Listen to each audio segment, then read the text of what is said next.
Lonzo Ball is possibly getting a third knee surgery by the age of 25. Honestly, if you've been holding fast on your ball stock from the UCLA days, this might be the moment to finally cut your losses. What's up, everybody? This is Mad Hoops, again bringing you the hottest NBA content on YouTube. Let's get right into it. In the first half of last season, Lonzo Ball and the Chicago Bulls were shocking the NBA world. He's got a block of Joseph, and then Ball goes up to get.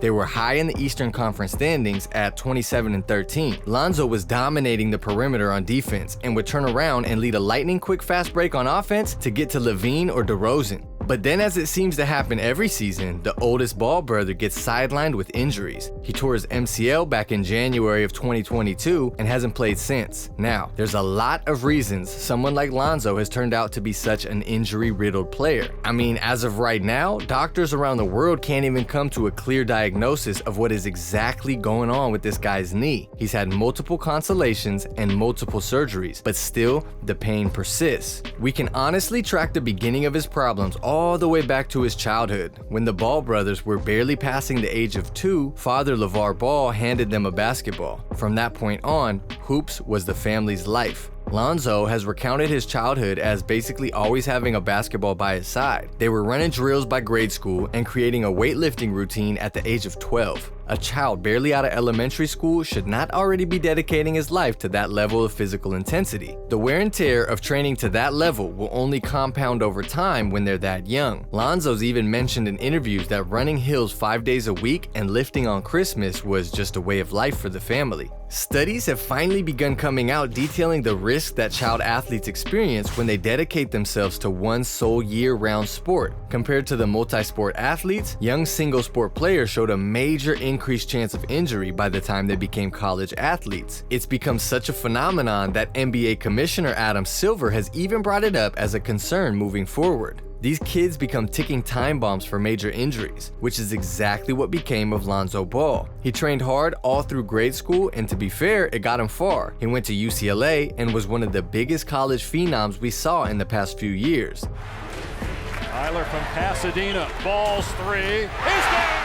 But was that purely off the young point guard's play, or was his dad a big factor in that as well? Don't be no pigs. You don't want to come in no apartment and smelling like fungus among us. Because the media machine that was Big Baller Brand was absolutely ridiculous back then. Maybe some of you were able to tune Lavar Ball out during that period, but I wasn't. Lavar said he could beat MJ one-on-one. Lavar says Lonzo is better than Steph Curry. And later on, Lavar broke the news that actually the Lakers are Lonzo's team and LeBron is just coming over to play with him. Man, who needs Sham or Woj when you can just get the truth from the father or two NBA players that are constantly injured and a G League player? Which, might I add, is also watching the youngest NBA son battle back and forth with ankle injuries. It almost seems like maybe there's a trend with what Lonzo and LaMelo had to work with throughout these years. Honestly though, Lavar was related to more damage than just his over-the-top training regime. All this publicity was also to continue growing the Big Baller Brand. BBB was the Balls family brand that fed off insanely overpriced apparel targeted at children, and Lonzo being willing to wear that insanely overpriced gear.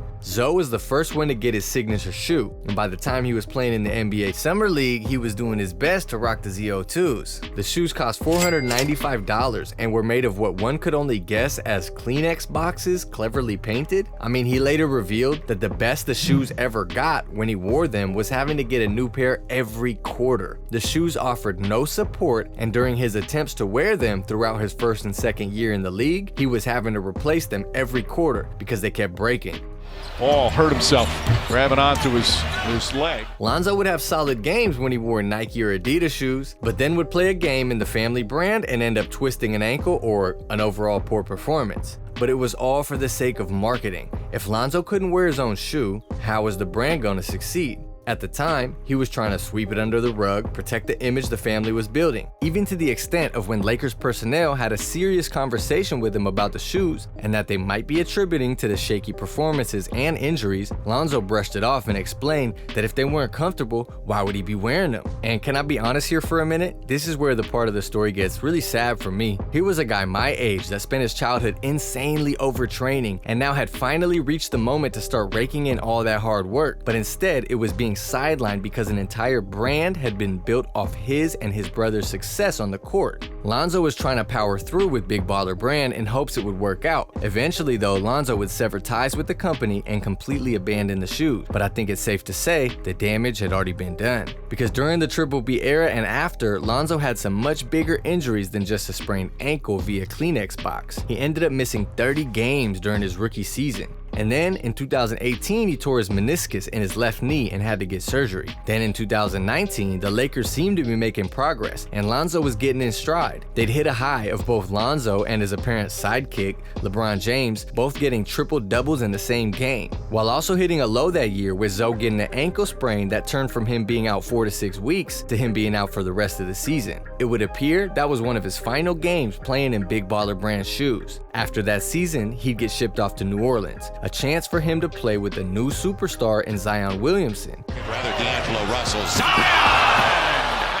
Now, here's what should have been able to happen. Lonzo throwing perfect lobs to the thunderous dunks from Zion. But may I remind you, these were two guys that trained heavily in the art of basketball at a young age. Both played in big-time AAU circuits and worked out like crazy. Lonzo and the Pelicans was something that could have worked out great, but with injury after injury, the team didn't want to pay what he wanted, and so they agreed on the landing spot of Chicago. Lonzo Ball and the Chicago Bulls was a match made in heaven. Caruso's everywhere. There's 5 Caruso. Ball to Levine. Showtime. They needed a pure facilitator to engage the offense centered around the scoring of Levine and DeRozan. By this point, Zoe had refined his game in New Orleans to be an effective three-point shooter, and now with the Bulls, it had all come together. He played 35 games with them before it all collapsed again. At this point in the injury timeline, things were getting really uncertain. In the past, doctors always had a diagnosis and known how to react to the injury, but with the continued misguided fixes, Lonzo found himself still in knee pain. He got a bone bruise and, as mentioned earlier, a tear in the meniscus of his left knee.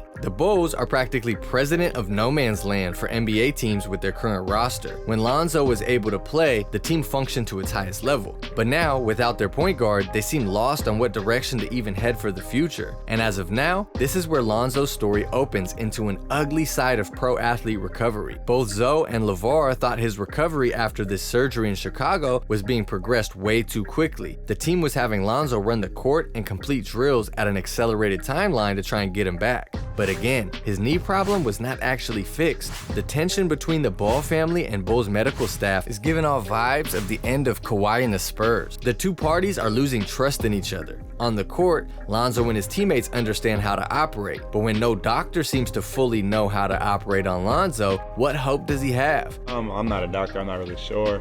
Thanks so much for watching, and if you made it to the end of the video, go ahead and smash on that subscribe button, and then check out my last video on the 2023 NBA Draft. Peace.